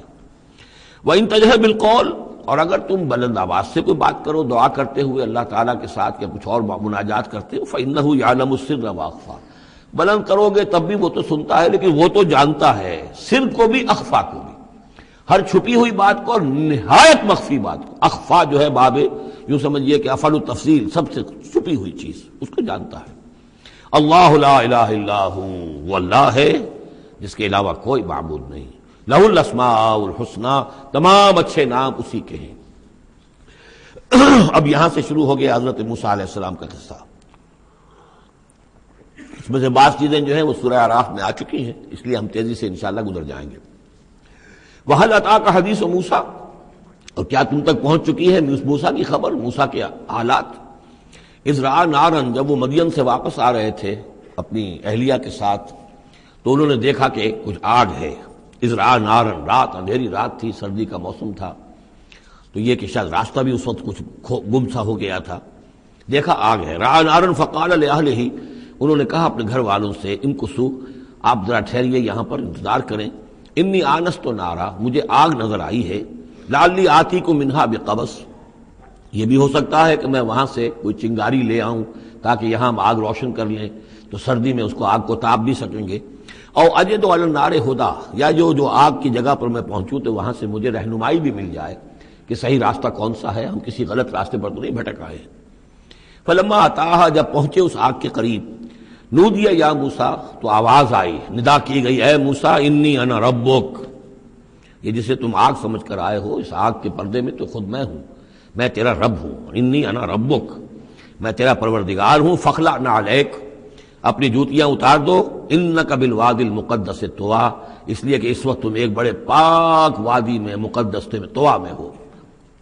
وانا اخترتک، اور میں نے تمہیں اختیار کر لیا ہے، پسند کر لیا ہے، چن لیا ہے، ایک بڑے مشن کے لیے تمہارا سلیکشن ہو گیا ہے۔ فاستمع لما یوحیٰ، تو اب ذرا توجہ سے سنو جو وحی تم پر کی جا رہی ہے۔ اننی انا اللہ لا الہ الا انا، یہ مقام اس اعتبار سے قرآن مجید میں بہت منفرد ہے کہ جو انانیت کبریٰ ہے، اللہ کی انانیت کبریٰ جس طرح ان الفاظ میں قرآن مجید میں ظاہر ہوئی ہے، میرے علم کی حد تک کوئی دوسرا مقام نہیں ہے۔ علامہ اقبال نے یہ الفاظ استعمال کیے نا کہ ایک تو ہماری انائے صغیر ہے، دی اسمال ایگو، میں، ایک ہے بڑی ego, the great I am, the infinite ego, وہ اللہ کی جو انا ہے، انائے کبیر، اس انائے کبیر کا جس طرح سے ظہور ہوا ہے قرآن مجید میں اس مقام پر اور کس جگہ نہیں۔ اننی انا اللہ لا الہ الا انا، یقیناً میں ہی ہوں، میں ہوں اللہ اور میرے سوا کوئی معبود نہیں، فاعبدنی، بس میری ہی بندگی کرو، میری ہی پرستش کرو، واقم الصلاۃ لذکری، اور نماز قائم رکھو میری یاد کے لیے۔ ان الساعۃ آتیۃ، اور یہ بات بھی یاد رکھو قیامت آ کر رہے گی، اکاد اخفیہا، میں اسے مخفی رکھوں گا، لتجزی کل نفس بما تسعی، تاکہ بدلہ مل جائے ہر شخص کو، ہر جان کو جو کچھ کہ اس نے کوشش کی ہو۔ فلا یصدنک عنہا من لا یؤمن بہا، تو دیکھنا تمہیں کہیں روگرداں نہ کر دیں وہ لوگ کہ جو اس پر ایمان نہیں رکھتے، جو آخرت کو نہیں مانتے، کہیں تمہیں بھی آخرت سے برگشتہ نہ کر دیں یا نماز سے برگشتہ نہ کر دیں۔ یہ انہا کی ضمیر دونوں طرف جا سکتی ہے۔ واتبع ہواہ، وہ لوگ کہ جو اس سے آخرت سے خود جو ہے روگردان ہے اور جنہوں نے کہ اپنی خواہشات کی پیروی کی ہوئی ہے، فتردا، تو تم بھی ہلاک ہو جاؤ گے اور تم بھی گڑھے میں گرو گے۔ وما تلک بیمینک یا موسیٰ، اور اے موسیٰ تمہارے یہ داہنے ہاتھ میں کیا ہے؟ قال ہی عصائی، کہا یہ میرا عصا ہے، اتوکا علیہا۔ اس میں نکتہ نکالا ہے مفسرین نے کہ دیکھیے جو اللہ تعالیٰ سے مخاطبت اور مکالمے کا جو ایک ذوق حاصل ہو رہا ہے، تو جواب اتنا ہی کافی تھا یہ میرا عصا ہے، لیکن آگے بڑھا رہے بات کو، یہ میرا عصا ہے، اتوکا علیہا، میں اس پہ ذرا ٹیک لگا لیا کرتا ہوں، واحش بہا علی غنمی، اور میں اپنی بکریوں کے لیے اس سے پھر پتے جھاڑتا ہوں درختوں سے، وَلِيَ فِيهَا مَآرِبُ أُخْرَى، اور میرے اور بھی بہت سے کام ہیں جو اس لاٹھی سے، اس عصا سے میں لیتا ہوں۔ قال القها یا موسیٰ، فرمایا ذرا ڈال دو زمین پر اس کو اے موسیٰ، فالقاها، تو انہوں نے ڈال دیا، فَإِذَا هِيَ حَيَّةٌ تَسْعَىٰ، تو وہ تو دیکھتے ہی دیکھتے ایک سانپ بن گیا، چلتا ہوا دوڑتا ہوا۔ قال خذها ولا تخف، ایک دوسرے مقام پر آپ دیکھیں گے کہ حضرت موسیٰ پر اتنا خوف طاری ہوا کہ پیٹھ موڑ کر بھاگے وہاں سے، وَلَّا مُدْبِرًا، وہاں سے بھاگے، لیکن یہ کہ اللہ نے فرمایا موسیٰ ڈرو نہیں، واپس آؤ اور اس کو پکڑو، یہاں وہ تفصیل نہیں ہے۔ قال خذها ولا تخف، فرمایا اس کو پکڑ لو اور ڈرو نہیں، سنعیدها سیرتها الاولی، ہم اسے لوٹا کر واپس لے جائیں گے اس کی پرانی شکل پر، پرانی سیرت پر۔ وَاضْمُمْ يَدَكَ إِلَىٰ جَنَاحِكَ، اور ذرا اپنا ہاتھ جو ہے وہ اپنی بغل کے ساتھ ملاؤ، تخرج بیضاء، پھر جب نکالو گے تو وہ نکلے گا بالکل سفید ہو کر روشن، من غیر سو، بغیر اس کے کہ اس میں کوئی بیماری پیدا ہوئی، وہ برس نہیں ہوگا، اس میں برس نہیں بلکہ یہ کہ بغیر کسی مرض کے وہ چمکتا ہوا ہوگا سفید۔ آیتن اخری، یہ دوسری نشانی ہے۔ تو یہ دو نشانیاں ہم نے تمہیں دی ہیں، لنریک من آیاتنا الکبریٰ، تاکہ ہم دکھائیں تمہیں اپنی بڑی نشانیاں، ان میں سے کچھ نشانیاں، یہ دو نشانیاں ہم نے دی ہیں۔ اذهب الی فرعون انہ طغیٰ، اب جاؤ فرعون کی طرف، وہ بہت سرکش ہو گیا ہے، اس کی سرکشی جو ہے وہ اب حد سے تجاوز کر رہی ہے، تو جاؤ اور اسے دین کی دعوت دو، خیر کی دعوت دو، اور خاص طور پر یہ بھی کہو کہ بنی اسرائیل پر ظلم نہ کرے اور انہیں واپس جانے دے جہاں سے وہ آئے تھے، فلسطین سے۔ قال رب اشرح لی صدری، یہ دعا بڑی اہم ہے اور ہر شخص کو یاد ہونی چاہیے، جو بھی کوئی بھی دین کی دعوت کا کام کرنا چاہے تو اس کے لیے یہ دعا جو ہے اس کو یاد کرنا۔ حضرت موسیٰ نے دعا کی، پروردگار میرے ذرا سینے کو کھول دے اس کے لیے، اس کام کے لیے، اس بڑے مشن کے لیے جو میرے حوالے کر رہا ہے۔ وَيَسِّرْ لِي أَمْرِي، اور یہ بھاری کام جو ہے اسے میرے لیے آسان کر دے۔ وَاحْلُلْ عُقْدَةً مِّن لِّسَانِي، اور میری زبان میں لکنت ہے، اے پروردگار اس لکنت کو، اس عقدے کو کھول دے۔ یفقہوا قولی، تاکہ وہ میری بات اچھی طرح سمجھ سکیں۔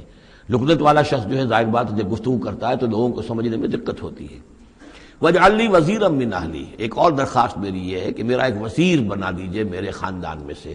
وزیر وزر سے ہے بوجھ اٹھانے والا، یعنی ذمہ داریوں میں کوئی مدد کرنے والا، سہارا بننے والا۔ تو وَاجْعَل لِّي وَزِيرًا مِّنْ أَهْلِي، میرے اپنے خاندان میں سے ہارون اخی، اور خود اس سجسٹ کر دیا میرے بھائی ہارون کو اس کام میں، اشدد بہ اذری، اس کے ذریعے سے میری کمر کو مضبوط کر دے، اور اشرکہ فی امری، واشرکہ فی امری، اسے میرے اس کام میں شریک کر دے، کہ نسبحک کثیرا، تاکہ ہم دونوں مل کر پھر تیری تسبیح کریں کثرت کے ساتھ، ونذکرک کثیرا، اور تیرا ذکر کریں کثرت کے ساتھ، انک کنت بنا بصیرا، یقیناً پروردگار تو ہمیں دیکھ رہا ہے ہمارے حالات سے، تو خود جو ہے وہ چشمدید گواہ ہے۔ قال قد اوتیت سؤلک یا موسیٰ، فرمایا کہ ٹھیک ہے موسیٰ، گرانٹڈ، یور ریکویسٹ گرانٹڈ، قد اوتیت سؤلک یا موسیٰ، اے موسیٰ جو تم نے سوال کیا، جو درخواست کی، وہ سب ہم نے منظور کی۔ وَلَقَدْ مَنَّا عَلَيْكَ مَرَّةً أُخْرَىٰ، اور ہم نے تو تم پر ایک مرتبہ اور بہت بڑا احسان کیا تھا۔ اِذْ أَوْحَيْنَا إِلَىٰ أُمِّكَ مَا يُوحَىٰ، جبکہ ہم نے تمہاری ماں کو وحی کی تھی جو تمہیں وحی کی جا رہی ہے۔ اب تمہیں ہم بتا رہے ہیں کہ ہم نے اس وقت کیا وحی کی تھی۔ وہ وحی کیا تھی؟ کیونکہ اس زمانے میں بھی طے تھا کہ تمام جو ہے بنی اسرائیل میں جو بیٹا بھی پیدا ہو اس کو قتل کر دیا جائے، صرف بیٹی کو زندہ رکھا جائے۔ تو بھی حضرت موسیٰ علیہ السلام کی جو والدہ ہے ان کو اللہ تعالیٰ نے یہ حکم الہام کے ذریعے سے یا وحی کے ذریعے سے جو بھی تھا وہ بھیج دیا تھا۔ اب کہہ دیا تھا اقذفیہ فی التابوت، کہ اس کو ذرا ایک صندوق میں بند کرو، فاقذفیہ فی الیم، اور پھر اسے دریا میں ڈال دو۔ فلیلقہ الیم بالساحل، دریا اسے ساحل پر لے جائے گا، ساحل پر رکھ دے گا۔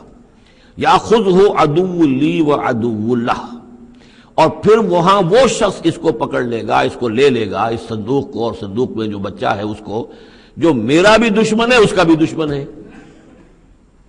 لیکن یہ کہ ہم بچائیں گے۔ اب اس سے آگے جو ہے حضرت موسیٰ کی والدہ سے کیا کہا، اس سے آگے اب خود اپنی بات شروع کر دی اللہ تعالیٰ نے۔ یہ اللہ قرآن کا یہ اسلوب ہے، پوری بات نہیں، باقی یہ کہ فل ان دی گیپس، باقی ساری گفتگو جو ہے وہ آپ خود جو ہے اس پورے سیاق و سباق سے سمجھ سکتے ہیں۔ وَأَلْقَيْتُ عَلَيْكَ مَحَبَّةً مِّنِّي، اور ہم نے اے موسیٰ تمہارے اوپر اپنی خاص ایک محبت کا پرتو ڈال دیا۔ بڑی موہنی صورت، بڑی موہنی صورت، دیکھتے ہی گرویدہ ہو جائیں۔ اب اللہ نے کہا محبتم منی، القیت علیک محبتم منی، یعنی یہ کہ وہ پورا نقشہ اب یہاں پر جو ہے کہ وہ ساحل میں وہ صندوق ڈال دیا گیا، وہ چلتا گیا، اور اس ساتھ ہی اس کی بہن سے، حضرت موسیٰ کی بڑی بہن تھی، ہمشیرہ تھی، کہہ دیا کہ ساحل کے ساتھ ساتھ تم جاتے بھی رہو، چلتی رہو، دیکھو کہاں جاتا ہے، یہ کیا ہوتا ہے۔ اور اس نے جا کے بتا بھی دیا کہ وہ محل میں پہنچ گیا ہے صندوق۔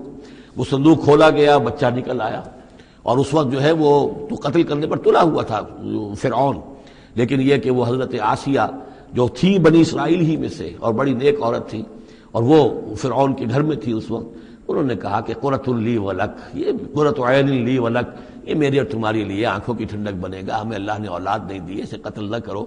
اور ادھر اللہ تعالیٰ نے ایسا ان کے چہرے کے اوپر جو ہے وہ ایسے اثرات پیدا کر دیے تھے کہ دیکھتے ہی کوئی شخص جو ہے وہ بالکل ان کا گرویدہ ہو جائے۔ وَأَلْقَيْتُ عَلَيْكَ مَحَبَّةً مِّنِّي، میں نے خاص اپنی طرف سے تمہارے اوپر ایک اپنی محبت کا پرتو ڈالا۔ وَلِتُصْنِعَ عَلَىٰ عَيْنِي، اور یہ اس لیے کیا ہم نے تاکہ دشمن بھی جو تمہارے گرویدہ ہو جائیں اور پھر تمہاری پرورش ہو، تُصْنِعَ تمہیں بنایا جائے، مصنع جس کو کہتے ہیں کارخانہ، اب وہ کارخانہ تربیت کا کارخانہ محل ہے، تُصْنَعَ عَلَىٰ عَيْنِي، ہماری نگاہوں کے سامنے تمہاری تربیت ہو۔ اس تمشی اختوں کا جب تمہاری بہن چلتی ہوئی وہاں تک پہنچ گئی، فَتَقُولُ هَلْ أَدُلُّكُمْ عَلَىٰ مَن يَكْفُلُهُ، ہوا یہ کہ اللہ تعالیٰ نے حضرت موسیٰ علیہ السلام کو حکم دے دیا تھا بچے کی حیثیت ہی سے کہ کسی بھی دائی کا اور دایا کا جو دودھ جو ہے وہ نہ پیے۔ اب انہوں نے بہت سی عورتیں بلائی کہ جن کا یہ دودھ پی سکے، تاکہ بچے کو پالنا آخر کیسے پلائیں، لیکن یہ کہ وہ کسی کا دودھ پی نہیں رہا ہے۔ تو وہ بہن جو کھڑی ہوئی دیکھ رہی تھی، اس نے کہا هل ادلکم علی من یکفلہ، کیا میں تمہیں بتاؤں ایک خاندان ہے ایسا کہ جو کفالت کرے گا تمہارے لیے، اس بچے کی پرورش کرے گا۔ نتیجہ کیا ہوا کہ پھر وہ ماں آئی اور ماں کا دودھ پیا، اور ماں کی گود میں اللہ نے پھر پہنچا دیا حضرت موسیٰ علیہ السلام کو۔ فرجعناک الی امک، تو ہم نے لوٹا دیا تمہیں اے موسیٰ تمہارے ماں کی طرف، کہ تقر عینھا ولا تحزن، تاکہ اس کی آنکھ ٹھنڈی رہے اور وہ غم نہ کھائے۔ اللہ تعالیٰ کو تو اپنے بندوں کے احساسات و جذبات کا اس حد تک پاس ہے کہ پھر اس کی گود جو ہے اس کے اندر اپنا اس کا بچہ پہنچا دیا گیا۔ فرجعناک الی امک کہ تقر عینھا ولا تحزن، تاکہ اس کی آنکھ ٹھنڈی رہے اور وہ حزن میں مبتلا نہ ہو۔ وقتلت نفسا، اور اے موسیٰ پھر جب تم جوان ہوئے تو تمہارے ہاتھوں ایک جان قتل ہو گئی تھی، تم نے ایک قبطی کو قتل کر دیا تھا۔ فنجیناک من الغم، تو ہم نے تمہیں اس غم سے نجات دی۔ وفتناک فتونا، اور پھر تمہیں بہت سے امتحانات میں سے گزارا، بہت سی آزمائشوں میں سے گزارا، بہت سی بھٹیوں میں سے گزارا۔ فلبثت سنین فی اہل مدین، یہ سورہ قصص میں آئے گی ساری تفصیل، جس کو یہاں پر 2-3 آیتوں میں بیان کیا گیا ہے، اس کی تفصیل سورہ قصص میں۔ فلبثت سنین فی اہل مدین، پھر تم اہل مدین میں رہے کئی سال۔ ثم جئت علی قدری یا موسیٰ، پھر اے موسیٰ جو یہاں آئے ہو تو یوں نہ سمجھو کہ اچانک آ گئے ہو، یہ تمہیں تقدیر لے کر آئی ہے، میرا فیصلہ لے کر آیا ہے۔ یہ سارا معاملہ جو ہے یہ پلانڈ ہے، یہ ہم نے اس طریقے سے کیا ہے، یہ ساری چیز جو ہے یہ از خود نہیں ہو گئی ہے، للٹپ نہیں ہو گئی ہے، یہ کوئی اندھا بہرا جو ہے وہ چانس نہیں ہے۔ ثم جئت علی قدری یا موسیٰ واصطنعتک لنفسی، اور میں نے تمہیں بنایا ہے، تیار کیا ہے۔ یہ صنعت ہی سے اصطناع باب افتعال، لیکن صاد کی مناسبت سے تیج ہے وہ توئے میں بدل گئی ہے۔ میں نے تمہیں تیار کیا ہے، خاص طور پر تمہارے اندر خصوصی صلاحیتیں پیدا کی ہیں، تمہیں خاص طور پر بادشاہ کے محل میں پرورش کروایا ہے، اس لیے کہ مجھے تم سے ایک بڑا کام لینا ہے۔ واصطنعتک لنفسی اذهب انت واخوک بآیاتی ولا تنیا فی ذکری، جاؤ تم اور تمہارا بھائی میری یہ نشانیاں لے جاؤ، اور دیکھنا میرے ذکر میں سستی نہ کرنا۔ اذهبا الی فرعون انه طغى، جاؤ تم دونوں فرعون کی طرف، وہ یقیناً بہت سرکش ہو گیا ہے۔ فقولا له قولا لینا لعله يتذکر او یخشی، تو دیکھو جا کر وہاں پر بات کرنا اس سے بڑی نرم، ایسا تاکہ شاید کہ وہ سوچے یا اس کے دل میں بھی خوف پیدا ہو جائے۔ قالا ربنا نخاف ان یفرط علینا، انہوں نے کہا پروردگار ہمیں تو اندیشہ یہ ہے کہ وہ اچانک ہم پر پھٹ پڑے، بھڑک اٹھے اور ہمارے اوپر بھبک پڑے اور یتغا یہاں پر کوئی زیادتی کرے، قال لا تخافا، فرمایا نہیں تم دونوں ڈرو نہیں، اننی معکما اسمع و ارا، میں تم دونوں کے ساتھ ہی ہوں، ہر بات سنوں گا بھی، سنتا بھی ہوں، دیکھوں گا اور دیکھتا ہوں۔ بارک اللہ لی ولکم فی القرآن العظیم ونفعنی وإیاکم بالآیات والذکر الحکیم۔